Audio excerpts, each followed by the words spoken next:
Hey, I'm Dave Rubin, and this is TYT140, a lot of news in a little time. Pro-democracy protesters are continuing the mass demonstrations that have brought downtown Hong Kong to a standstill for nearly a week. Protesters are demanding greater local control over their elected representatives. The Chinese government has released a statement warning that demonstrators were threatening to drag Hong Kong into chaos. Ominously, police were seen entering besieged government buildings carrying containers of rubber bullets, tear gas, riot gear, and worst of all, a box of I Am Darren Wilson wristbands.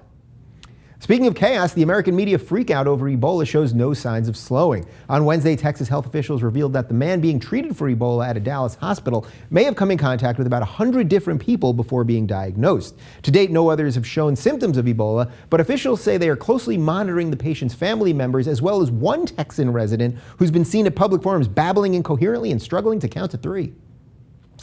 In other incompetence news, the St. Louis prosecutor's office is now investigating potential misconduct by a member of the grand jury hearing the case against Darren Wilson, the police officer who killed Michael Brown. Specifically, the juror is alleged to have discussed evidence in the case with a friend who then tweeted out messages describing the jury's deliberations. If the allegations are proven true, prosecutors may be forced to start over with a newly impaneled jury. But on the bright side, I've now picked up a good tip on how to get out of jury duty.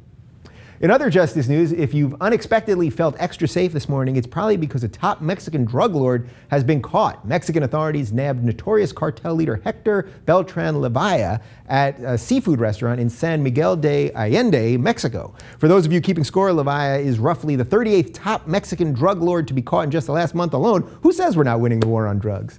And finally, some good news from researchers at Oregon State University who've discovered that beer consumption can improve memory.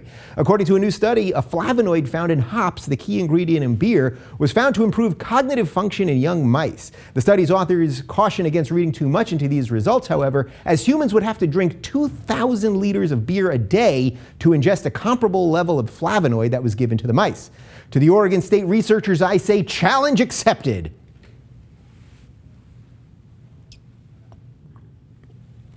I'm Dave Rubin. Follow us on Twitter at TYT140 and suggest stories using hashtag TYT140. We'll see you tomorrow.